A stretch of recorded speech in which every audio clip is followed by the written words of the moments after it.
Welcome to the Pop Culture Lab, where we break down your favorite movies and TV shows. This week, we're talking about Blue Beetle. Cameron, let's get in that lab.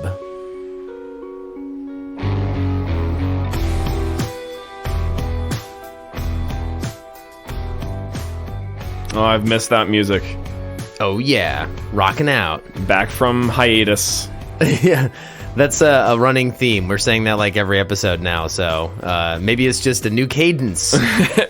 It's been a busy summer for both of us, I think, and I think we're running out of steam a little bit. We're gonna try to rally, bring it back. We'll try. It has been a busy summer. I tell you, when you get hitched, when you're suddenly a married man. Got the old ball and chain always. Begging you to get out of the lab. I know. Connor, stop podcasting up there. Like, shut up. No, just kidding.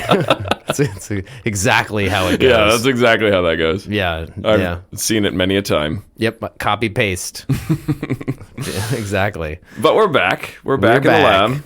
Yes, we are. Happy to be here. Yep. No guests this time, just the two of us watching some superhero movies. It's just like the first episode. Oh yeah, I know. This is a throwback episode, you could say, in some ways.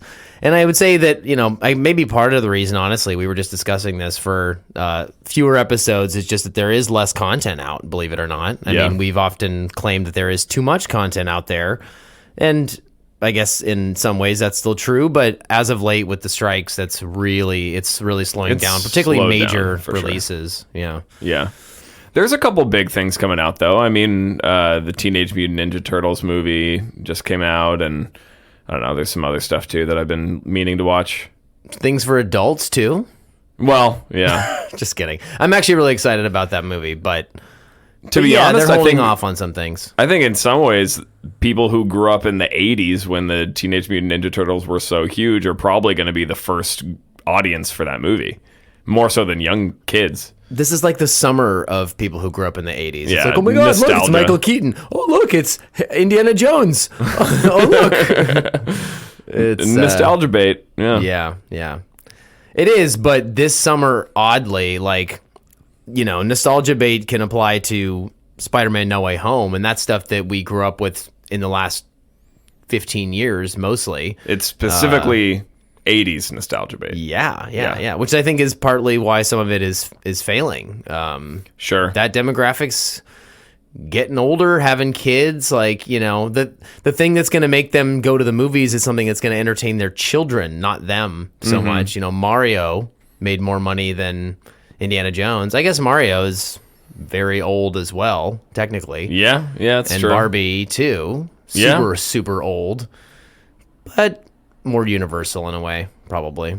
Yeah. Both of those things are just such massive franchises.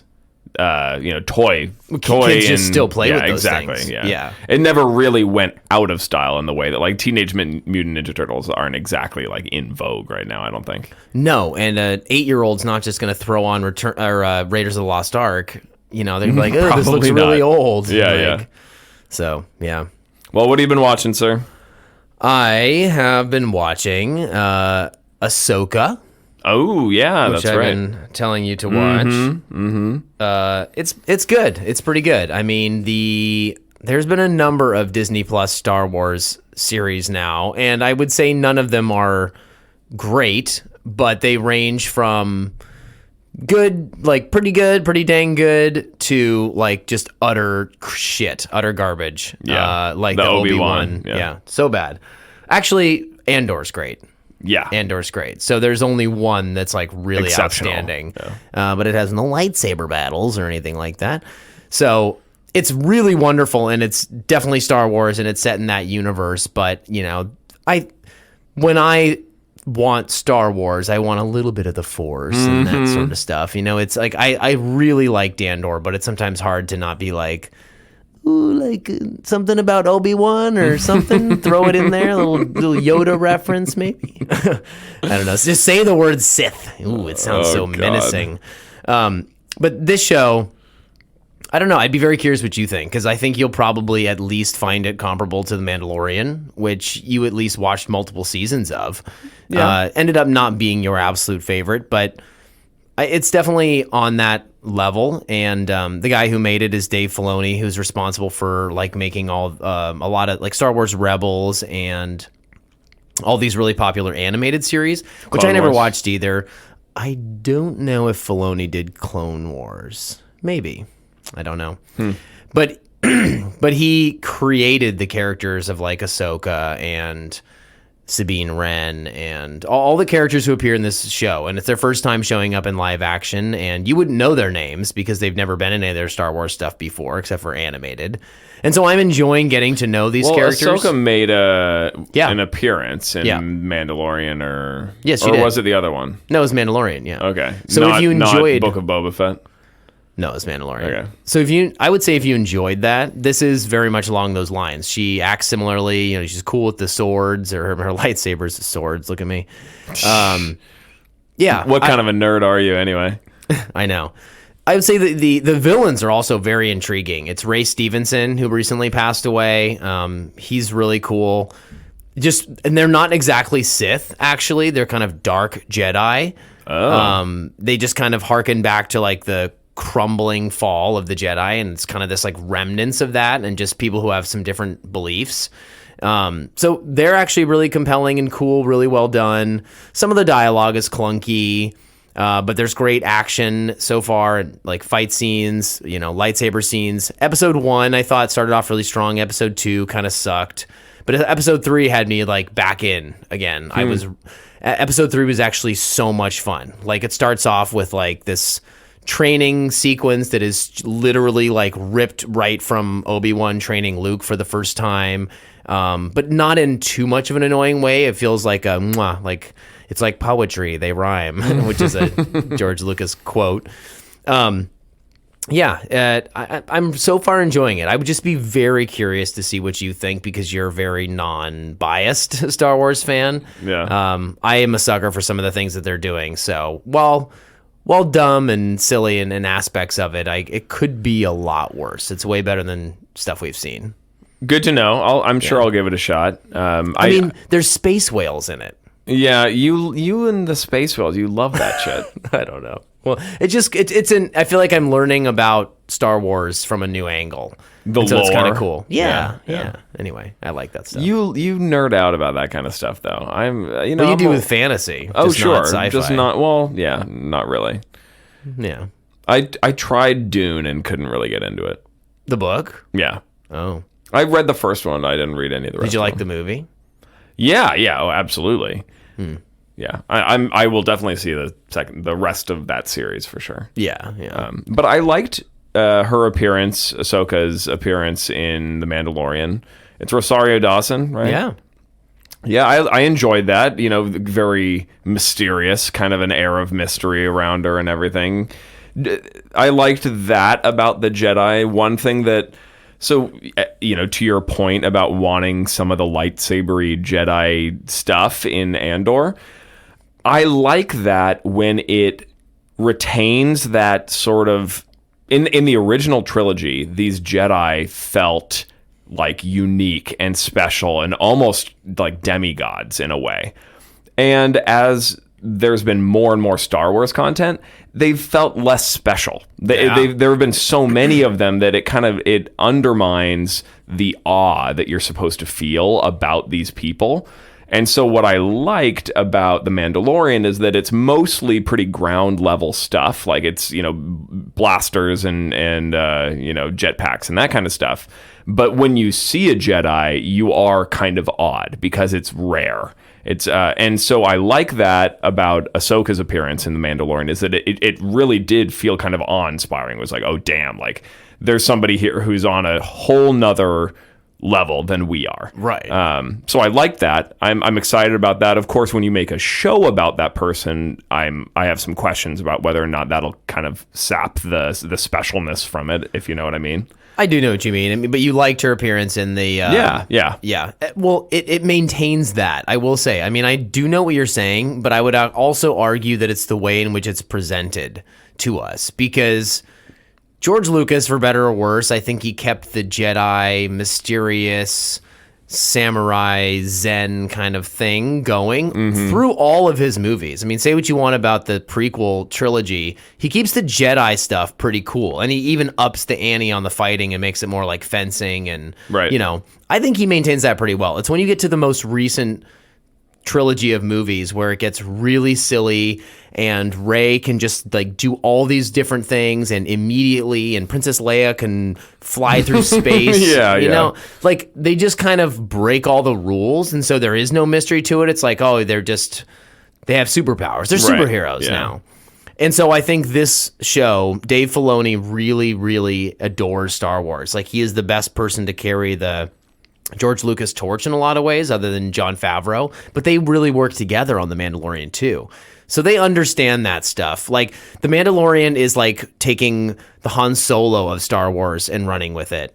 And this is like going back to the kind of like Obi-Wan. If you wanted to learn about old man Obi-Wan in the desert, like if you wanted to like explore that and his history and how he got there, this feels more like that kind of thing. You know what I mean? Yeah. Like, and not in so much of a goofy way, because the recent Obi-Wan show, action was bad. It was the worst. Again, I would argue it's the way in which it's presented, but it was hokey. And this, you know me and child actors, and it was probably the worst example of child acting I've seen in a long time. Totally. But I do know what you're saying. The same thing could be said of like a wizard or something, you know, like Peter Jackson can present Gandalf to you in this cool way. Nailed it. And then you could watch like like the new Lord of the Rings show or whatever, and everything seems so like, look at my pointy ears. Right. You know, so I would just argue it depends how it's showed to you. The mystery can be there in the acting and the way it's written, and it's like the shark in Jaws. Show us less, right? And we're more you curious. Fill in with your imagination. Yeah, exactly. Yeah, I'll definitely watch it. I'll give it a try. Yeah. Second thing I wanted to chat about was No Hard Feelings. Yeah, Jennifer Lawrence's latest movie. It's an outright, raunchy rom-com, which is totally different for her. It's feels really fresh just from her as an actor. She's done a lot of different things. She's been, I think she's won Oscars, maybe just been nominated. But either way, she's like been in American Hustle, and she was Katniss Everdeen. She's done huge blockbusters. She's done like artistic movies and dramas, and so it just seems it's like a cool next phase of her career to be doing like rom-coms like this. And she's our age, she's born in 1990, so she's like almost exactly our age. It's just fun to kind of see her now. She's playing this like not young girl, she's not in her 20s. Right. Kind of thing, and that's like part of the premise of this. And she is trying to get a car, and so she sees this ad on Craigslist. These parents are like, "Oh, our kid is just such a weird recluse. Like, will you just please fuck him, basically, for this car?" Oh my god! They say date him, but the date is in quotations, which is apparently this movie's based off of. That was an actual Craigslist ad, basically. Oh my god! These parents were like, "Our kid is just too weird. Please, someone help." Oh my god! So it's a very funny premise, actually. I mean, having said that, the piece about the car being her only motivation, like throughout the entirety of the movie, and like really, betraying this kid's trust and stuff, it starts to be like, okay, wow, would someone really go through all this for a car? But she needs the car in order to like drive Uber so that she can save her house, which is like her parents' house, and so. And it's enough because you forget about that really once the movie gets rolling. And I mean, the kid was good too. He plays like a 19-year-old kid. She's like 32 or 3, and it's really funny. I thought it was hilarious. I thought it felt like a throwback comedy in a lot of ways, like something out of the 2000s, a little bit of Apatow in there, especially with how they balanced actual emotion. Felt like Knocked Up or something, where there's like some things happening. There's some nuggets of that in there. 100%. She feels like a funnier Katherine Heigl, even. Like, that feels like this could be the next phase of her career if she wants to do like rom-coms like this and stuff. I mean, like, I don't want to spoil anything for you, but I will, I guess, if you are open. I won't, because you should go see it. But there are some moments in it, particularly one scene that is so funny, and I can't even believe that, like, they actually did it. Totally blew my mind. And it's, like, funny and weird, but, like, unexpectedly funny. Like, just for the sheer audacity and the gall, craziness of the moment, I was, like, laughing hysterically. I mean, there was laugh out loud funny, written jokes, situational jokes, but it was also grounded. You felt for both characters. You really liked both of them, and they were sweet, and they ended up kind of caring about each other, and a lot of, they hit a lot of those cliche notes. Sounds like a great rom-com. But it was done really well. Nothing wrong with that. I mean, the rom-com is a well-trodden path, and it's just about executing it well. Exactly. But it's more on the Apatow spectrum than it is like Sleepless in Seattle or something. Sure. It's raunchy and silly and fun. And that sounds like a blast. I will definitely see that with that recommendation. Yeah, I think you'd really enjoy it. It's not, they didn't reinvent the wheel. It's not the best rom-com ever, but it's a great, like, I don't know, Thursday evening, what am I going to throw on? Watch it with your spouse or a girlfriend or whatever. It was fun. So, nice. What have you been watching? I have been watching a couple things, but I will talk about specifically Licorice Pizza, which I am a little late to the party on this one. But it was okay. I don't know what I told you this. I don't know what I was expecting exactly. But whatever it wasn't what I got. Did you think it was like funnier, more straightforward, accessible or something? Or yeah, I guess I thought it was going to be sort of like a quirky comedy, like rom-com, I guess. It wasn't. It was like a coming of age drama. And like a character study, I guess. Idiosyncratic character study in a way. It was very odd. Very odd. The premise, just right from the get-go, kind of took me out of it a little bit. It's, Alana Haim, who's a musician. Yes. She's in her mid-20s. It's unclear. Either 25 or 28. She fluctuates throughout the movie. And this kid is 15. Right. And so, like, they tell you that right at the very beginning of the movie. But isn't there a little bit of, like, Almost Famous in that? I guess, but... Because that kid's basically, like, 15, and Kate Hudson is, like, sexually of age. Yeah, but still... That's what it made me think of. I don't know. That weirded me out right from the get-go. and then she says as much... And then it spends the whole rest of the movie kind of undoing that, and they grow closer and everything. And then this kid, like, who is this fucking kid? Like, he's ridiculous. He opens a waterbed store. He's 15 fucking years old. Where are his parents? Like, I don't know. Just the whole character. Just I don't know if I bought it. And then again, Almost Famous. Like, that kid just, like, gets on a bus and just, like, leaves. Like, he's not in school. He's not, like, he's like with this band. He's like becomes a roadie, and he's like with them forever through all this, like, their entire band evolution. I mean, I hear what you're saying, but, like, I don't know. To me, it was just like, oh yeah, whatever. I mean, just I don't know. I mean, sure. I guess if I was enjoying where it was going more, I probably would have overlooked it. But the whole movie just felt very weird to me. Interesting. Yeah. I guess I blew past all those details, and I was just caught up in the idiosyncratic nature of it. And I like the way in which that director, I guess, just directs actors and So I've dialogue. never seen a Paul Thomas Anderson movie before. This was my first. That can't be true. I think so. There Will Be Blood. Haven't seen it. Boogie Nights. Nope. The Master. No. Phantom Thread. No. Well, yeah. I mean, I feel like those are some of the big ones. Yeah, I don't If think you haven't seen Boogie Nights or, like, There'll Be Blood, I mean, those would be the ones you would have seen, I would think. Especially There'll Be Blood. Shame on you. No, sir. I know some of the memes. Okay. I drink your milkshake. I drink it up. It's not even a meme. It's just literally that's like dialogue in the actual movie. It's become a meme. I know, but it was like a meme. It was like a pre-meme. Yeah. You know? and it's intentionally weird. My straw goes all the way into your milkshake. I drink your milkshake. I drink it up. So good. Eli. Yes.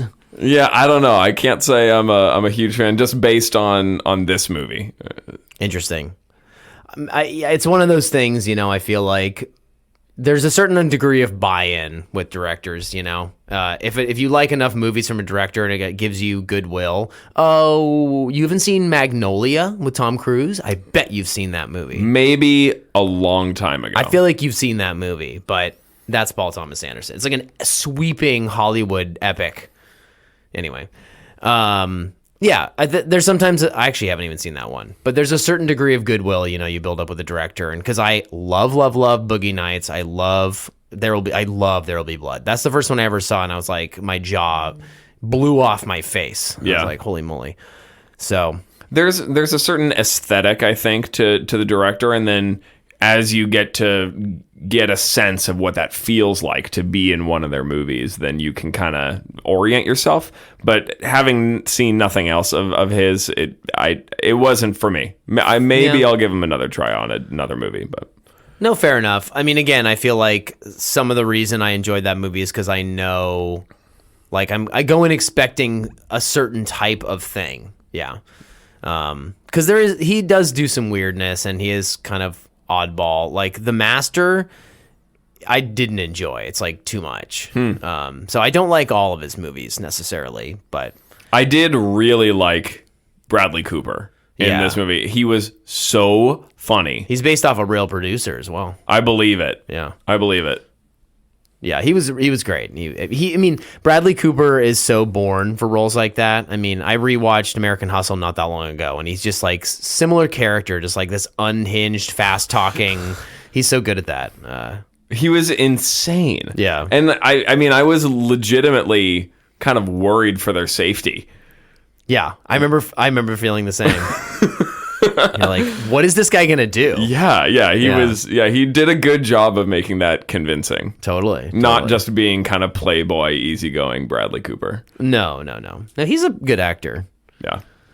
Got anything else? No, let's jump in. Okay. Well, we're here to discuss the latest Beetle installment in the DC universe. Yeah. It's unclear. It's not the DCEU. I was going to ask you that. James Gunn has said that Blue Beetle can exist in the DCU. That means let's see how much money this movie makes. Bingo. That's what that means. And I don't think it's looking very good. I thought he said at some point that the character was going to stick around.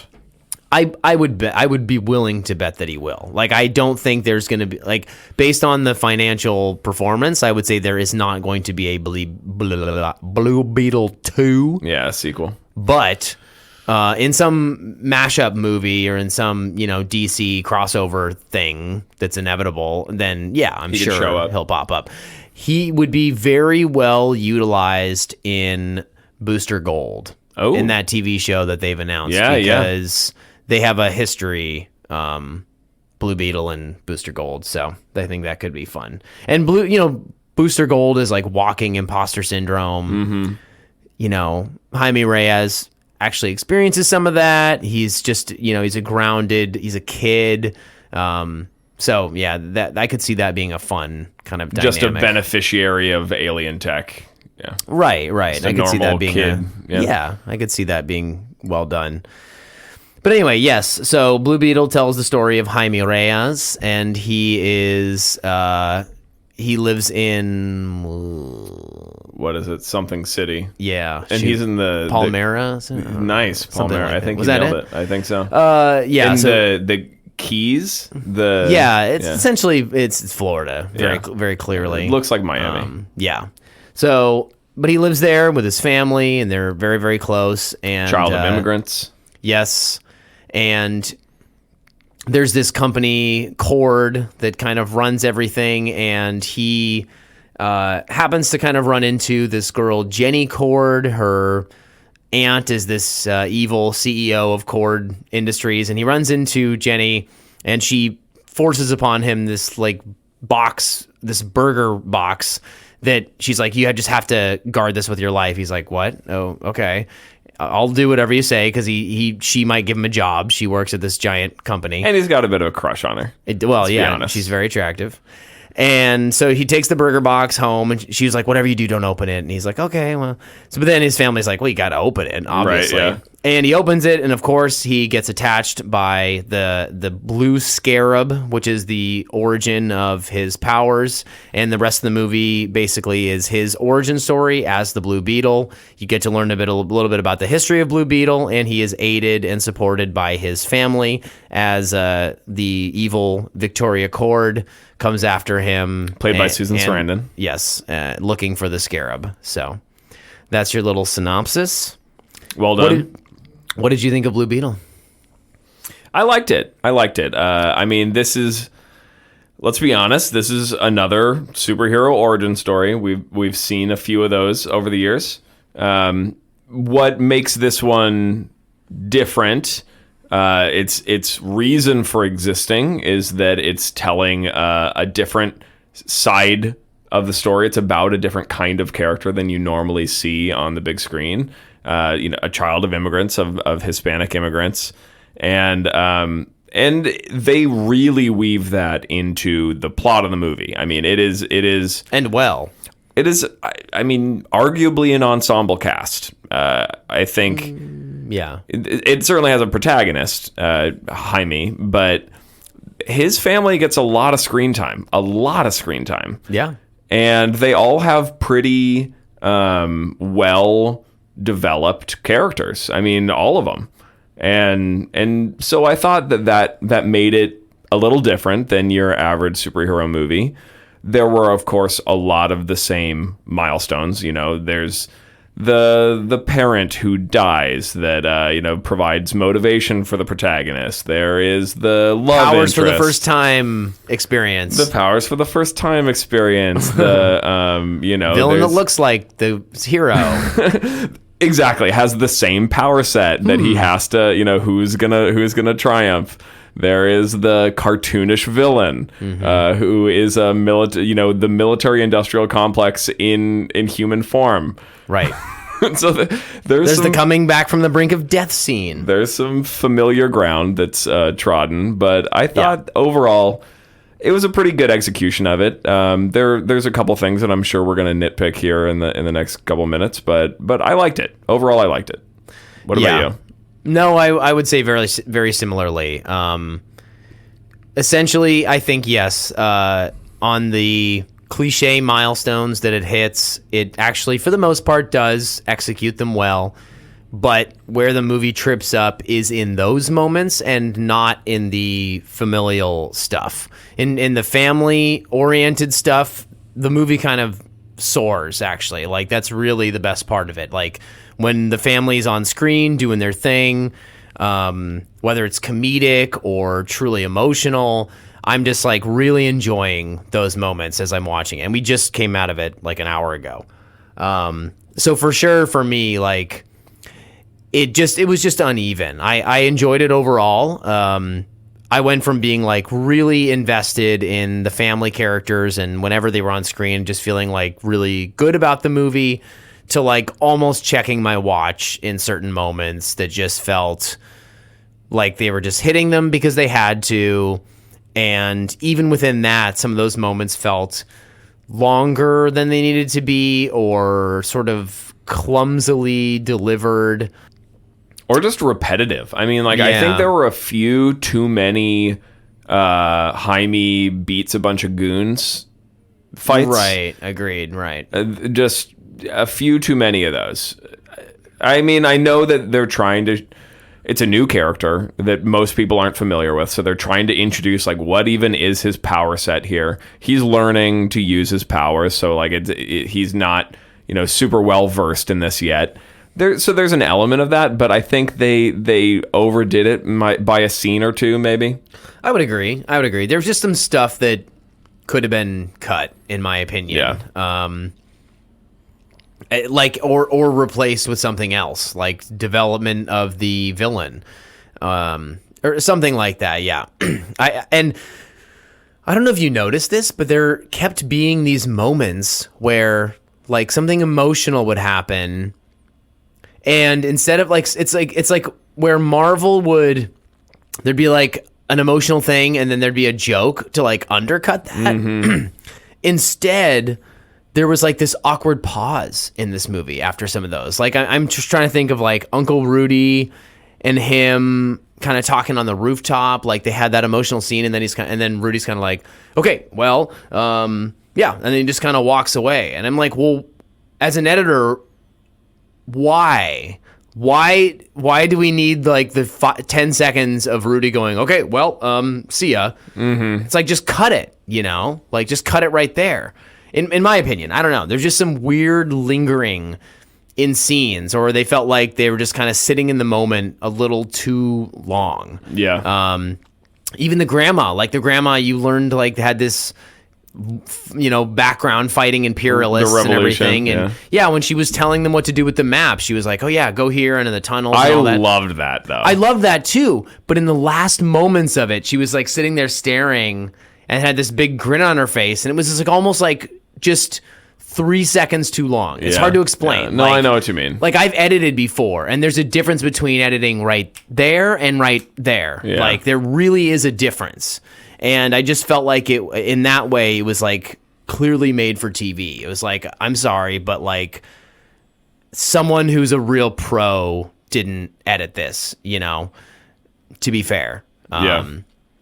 It's even like the guy who edited Everything Ever All at Once, as good of a movie as that actually was, he was so sheepish when he got the Oscar on stage because he was like, that was the first movie he ever ever edited. Like, I don't know. In some ways, that may not have been the most deserved Oscar of all time. Like, editing really matters. Yeah. And it's hard sometimes to separate the movie from the editing, but I just feel like it could have been tighter in that way. I think that's a fair criticism, for sure. I think that it speaks also to a bigger issue with this, which is that when you have an ensemble cast like this, and I agree with you that it mostly worked with the family, but it was a 2-hour movie, and so something's got to give. Like if you're developing that many of the protagonists and his family, then you're losing out elsewhere. In this case, I think the biggest place where that showed up was the villains. But then also, I would argue the scarab. Like it's this alien presence, a sentient alien presence, and you get very little of like what's motivating them. Like what is their personality like? Even just to get to know the scarab better. Right. I just want to know a little bit. It doesn't have to be a ton, but that I felt like was a glaring omission in this. It should have been more about establishing the relationship between him and the suit. Yeah, like in Iron Man, you get more of a feel for Jarvis. Yeah. You know what I mean? Who later becomes a standalone superhero. Right, much, much later. But even in just the first Iron Man, I feel like Jarvis has more of a personality. Absolutely. And that was missed a little bit. I mean, I would agree. I feel like, especially if you're editing, especially as an editor, if you're looking at everything that they shot, I would have just eliminated a couple fight scenes, a couple villain things. Like the villain was already weak. Just honestly, in my opinion, skip over even more of it. Yeah, be fucking ruthless. Like, just leave it at what it is and lean into the stuff that works. Like, for me, there just was too much of the stuff that didn't work just kind of lying around in the movie. You know what I mean? It could have just been fat, could have just been trimmed off. And well, let's be honest. In a superhero origin story, you know that this is just the beginning of their story, right? Like it's just the beginning of the path for them. So it's not about the villain. It's about getting to know the protagonist and what makes them special. And in this case, what makes Jaime special, I mean, his family for sure. Like they bring that home, I think, pretty well with the moral of the story. He even says, maybe a little bit on the nose, but my love for my family is what makes me stronger, for sure. So like that's an important element, dude. Like I think that exact line has been said in a superhero movie before. I'm sure it has. You're wrong. My family makes me strong. But the suit, I mean, that is what makes him a superhero, is this friggin' suit. So you gotta give something, you gotta do something there. Well, and to your point, I think about getting to know the Scarab, I think there's a missed opportunity to get to know both the Scarab and Jaime in a different way. I loved the family, but I feel like he should have gotten a couple moments away from the family to really learn who's Jaime, what makes him tick, other than just wanting to have a purpose and a job out of college. Like, what makes him tick? And more importantly, why did the Scarab choose him? Bingo. We never got to the bottom of why did the Scarab... Because you're pure of heart. That's all I need. Just give me something. Just tell me that he's just so pure of heart that you can't wrap your mind around it. Right. Like, that's been used before. Fine. I'll take it. Sure. But they didn't even explore...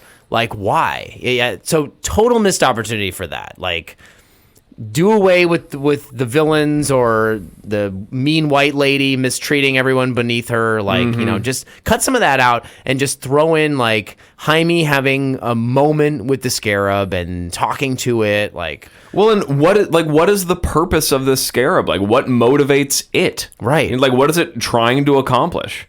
Yeah, and I know they could have done this whole, like, because they had a couple of dream sequences that were kind of stupid. They should have had this, like, sequence where you're in space and she's like, well, it's like, I've been searching for thousands of years for the right host because, whatever. Just, like. Yep. Well, and there's also, I mean, I don't want to go too far down this rabbit hole, but there's a couple of just, like, little plot hole things that didn't quite make sense to me. So at some point in the movie, they established that Jenny's dad. Jenny is like one of these. It's Susan Sarandon's niece. So Jenny Cord. Her dad is Ted Cord. For any comic book fans listening, Ted Cord was the old Blue Beetle. There you go. And Ted Cord, had the Scarab at some point, had possession of this Scarab, and was trying to study it and everything, and clearly wanted to be chosen by the Scarab. Wasn't. But so developed his own suits and stuff in the meantime and became a superhero and all that. So that's great. But then what happens to... Oh, before I get there, they also established that the Scarab had chosen somebody previously. Another human. Oh, you're right. And he studied that guy. Yes. So what happened to that guy? Oh, yeah. And then what happened to the Scarab? Because at the very beginning of the movie, Susan Sarandon is like breaking open this giant sphere thing to get to the Scarab. Like, what is that? What that? Happened? Where? And also, I thought in order to get the Scarab off of somebody, they have to die. Right. So did Ted Cord just murder this guy after studying him, or did he just die of something else? And they totally, unless both of us missed it, they totally skipped over that. No, they totally skipped over that. Yeah. So maybe that's planned for the sequel or whatever. They have set up that Ted Cord is still around. So. Spoiler alert! Yeah, the post-credit scene is that her dad, the old Blue Beetle, still around. So maybe some of your questions will get answered. But it is odd. It would be like going into Black Adam and like not seeing how he got in that tomb and just be like, oh, we pulled Black Adam out of the ground. Now he's kicking everybody's ass. Oh, what do you know? Who's this guy? Yeah, exactly. Wow. Oh, okay. Yeah. Yeah. Speaking of Black Adam, I don't know why, but the very first shot of Black Adam is like a high-tech flying vehicle flying like into the place where the story is starting. And it's exactly the same shot opening in this movie. It's like this fancy neon helicopter. Like, it's always this ridiculous tech thing. I don't know why. It's like every time. I did think that the special effects were pretty good in this. Pretty good. The fight scenes were great. Good fight choreography. I have a feeling though that if it had been just dumped on HBO Max as it was originally intended, they wouldn't have polished it up quite that much. Yeah, probably not. I think James Gunn came in and was like, well, we're going to throw this in a theater, so, give it some extra juice. It looked good. I thought it looked really good. Partly, it also made me wonder about, because it was basically created by Warner Brothers the same way that the Batgirl movie was going to be created. I mean, there's been more and more stuff leaked from that movie. Like, they had the old Batmobile. Michael Keaton was back as Batman. It's like a lot of the same stuff from The Flash. And then that movie got canceled for a tax write-off. But just in terms of the quality of this movie, like even if Warner hadn't been bought by Discovery and the regime hadn't changed, like let's assume that all those old plans had come to fruition. It makes me a little bit curious about like the quality of these HBO releases. I was like, if this is what you were going to get, like, maybe that Batgirl movie wouldn't have been half bad. It probably wouldn't have been that good either, but like not that bad. Yeah. So makes you wonder, but what else you got? Yeah, I don't know. Generic villain. I was wondering by the end, I was like, we know nothing about this villain. Like, this could be one of the most underdeveloped villains of all time. And then they tried to make up for that at the very end she just like showed Jaime his memories. Yeah. Which was a lazy way to do it, especially right at the last second. And he's like, and also just bad writing because he was so non-violent and anti-murder the whole time, and then he just got really, really, really mad at the end. And I mean, he thought that he killed his uncle. I guess you're right. Was motivating. You're right. But, I mean, and he'd already killed his dad. That's true. That's enough to make someone snap. For sure. Fine. But anyway, they took that opportunity to like have him feel sympathetic for this villain, and I think that seeds could have been planted for that early on. In the first time they fought and encountered, they could have had some kind of discussion, or guess what? He could have pulled that locket off of the guy or something and saw that and been like, oh, he cares about something. Yeah. He's a person. Like, it was not well written. Like, that could have been delivered even in a cliche way. Yeah. That could have been delivered like 1,000 times better. Completely agree. Completely agree. That was kind of stupid, but. Yeah, the villain suffered most in this movie. Yeah. For sure. Yeah. Which, again, I'm like, if that was the state of the movie, like, if I was looking at it as an editor, I'd be like, all right, that's fine. Just keep that. Cut everything else out. Except for the family stuff. Just make it family, plot, checkpoints, villain, movie done. Yep, get us through. Yeah, keep it moving. A 90-minute version of that movie, I think, could have been stronger. Yeah. Or a 100-minute version, but it's 120, 127. Yeah, I mean, the length itself, I think that was an appropriate length. I just think... They not for what was there, though. Exactly. That's what I'm saying. They lingered too much on things that didn't really ultimately matter. No, I don't have anything against a 2-hour movie, but I just think replace 15 minutes of that content with what we've kind of talked about with the alien scarab, right? And you're good. You're golden. Exactly. Yeah. I did think it was very well casted. Yeah. I thought just in general, I was a big fan. I really did like the family. As I was walking out, I said, at first I thought George Lopez was maybe a little bit extra. It was a little too much. But the longer the movie went on, the more it kind of grew on me. Yeah.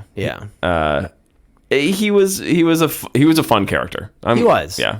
And I do think, actually, for the most part, George Lopez did a pretty good performance as well. I've mostly seen him as like a stand-up comedian or whatever. I guess he's definitely done movies, but it feels like it's been a while. I was reminded. I was like, oh, he's OG. Like, he's been around.